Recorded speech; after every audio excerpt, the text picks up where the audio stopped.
Hey guys, it's Amanda over at AmandaReads. Today I'm going to be talking about some 5-star standalones. To come up with these 10 books I'm going to talk about, I went through and I looked at all of the standalones I read over the years and all of the ones that I rated 5 stars, and I picked out 10. Now this does not mean that these are the top 10 standalones I've read in the past couple of years.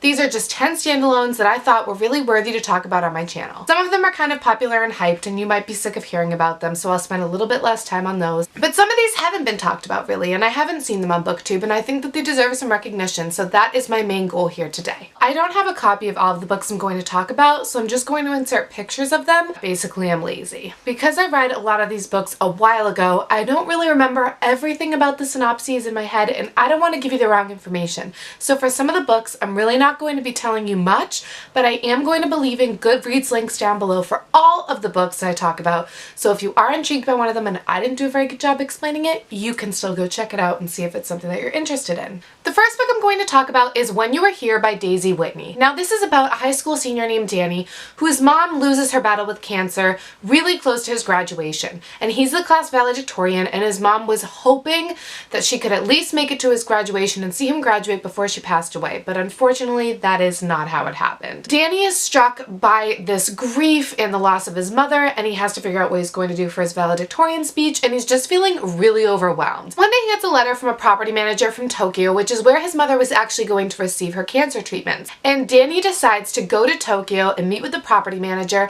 and kind of go through his mother's life in Tokyo. He starts to discover a side of his mom that he never knew existed, things about her that he never knew, and he just has to figure out what to do with all this new information and the people that he's met along the way and how he wants to continue with the next steps of his life. The second book that is a 5-star standalone for me is Paper Towns by John Green. In Paper Towns, our main character Q has a huge crush on his neighbor Margot, but she's really popular and he's kind of a geek, and they haven't really been in contact much within the past few years. One night, Margot shows up at Q's window and she asks him to help her with something, and he jumps on the opportunity. And he has the best night of his life that he can remember, and he's so excited to see Margot the next day.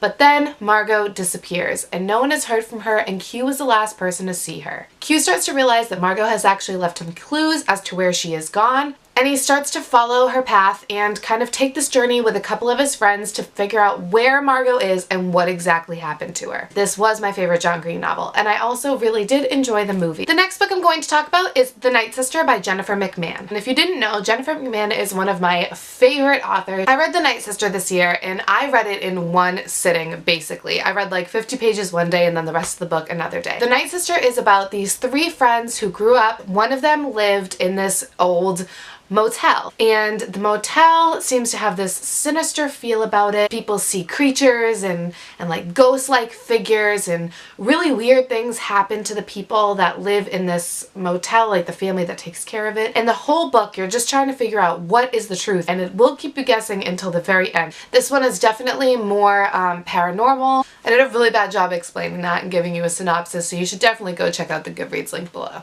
And the next book I have on this list is another Jennifer McMahon book. This one is called Promise Not to Tell, and this one I have a really hard time remembering what it was about. I do know some basics, which is that there is a woman and her childhood friend Dell, when they were kids, was actually murdered, and no one really solved the mystery. And then as this woman is older, 30 years later, another girl is killed in the woods just like her friend had been killed. And so it's trying to figure out how they're connected and who is responsible for the murders and things like that. And it kind of has some paranormal aspects in terms of ghosts. I'm sorry I don't remember that much about this book. Like I said, I read it a couple years ago, but it was awesome. The next book I have as a 5-star standalone recommendation is Ordinary Beauty by Laura Weiss. I read this book this year back in, I believe, April, and I loved this book. I did an entire book talk on it, which I'll link down below. There's a spoiler and a non-spoiler section. This is about a teenager girl named Sarah, and her mom is in the hospital and she's basically on her deathbed, but Sarah and her mother do not have a good relationship. This takes place on the night that Sarah's mom is basically going to pass away, and she's deciding if she's going to go to the hospital and kind of try to make amends with her mother, or if she's just going to let her mother pass away and put an end to the misery that was their relationship. In this story, you get a bunch of flashbacks and you learn the history and how things came to be the way they are now,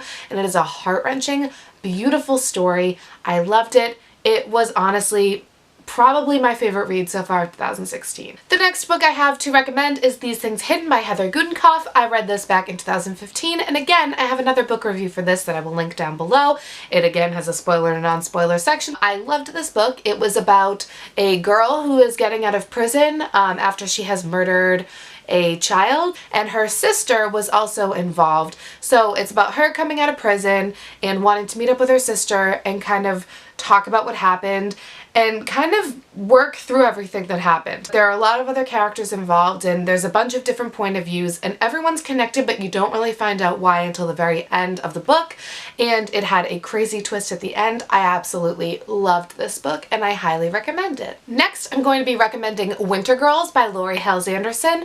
This is a really popular book. I know a bunch of people have read it. It is about two friends with eating disorders. Unfortunately, one of them passes away, and throughout this book, you really get into the surviving friend's mind. I really liked it. I've always been intrigued by the kind of mindset of eating disorders and how overwhelming and consuming eating disorders are for people, and I just find it really interesting to read from that perspective, and I thought that this book did that very well. Next, I'm going to recommend What She Left Behind by Tracy Byland. This is about a girl named Sarah, and she lives with her parents, but her father is, I believe, an alcoholic, and he's also extremely abusive. Physically and emotionally abusive. Her and her mom, they make a plan of how they're going to escape, but the day that they're ready to escape, Sarah's mom does not show up to carry out the plan, and when Sarah gets home, her mom is nowhere to be found. Now, her father tells Sarah that her mom went away on a business trip, but Sarah knows that that's most likely not true. Her mom would have told her if she was leaving, and she starts to become really suspicious of what happened to her mom. And as her father continues to get more physically aggressive and threatening and violent towards her, she decides that she needs to figure out what happened to her mom and quick so that she can save herself. I really enjoyed this book. I read it a few summers ago and I thought it was great. The next book I have to recommend is a book of poetry called Words from a Wanderer by Alex L. Words from a Wanderer was actually able to be read for free on Goodreads a few years ago. I'm not sure if it still is. The way that she writes just really spoke to me, and I really enjoyed her poems. And it's just really empowering and really about confidence and having faith in yourself and believing in yourself. And I thought that all of her messages were amazing. It addresses a range of different emotions, and I just really recommend this book. And the final book I'm going to talk about that is a 5-star standalone in my opinion is Night Road by Kristen Hanna. Kristen Hanna is one of my favorite authors, and Night Road is one of the most powerful standalones I have read to date by her. This is a story about 3 best friends. There's a set of twins named Zach and Mia, and then there's this girl named Lexi who moves to their small town.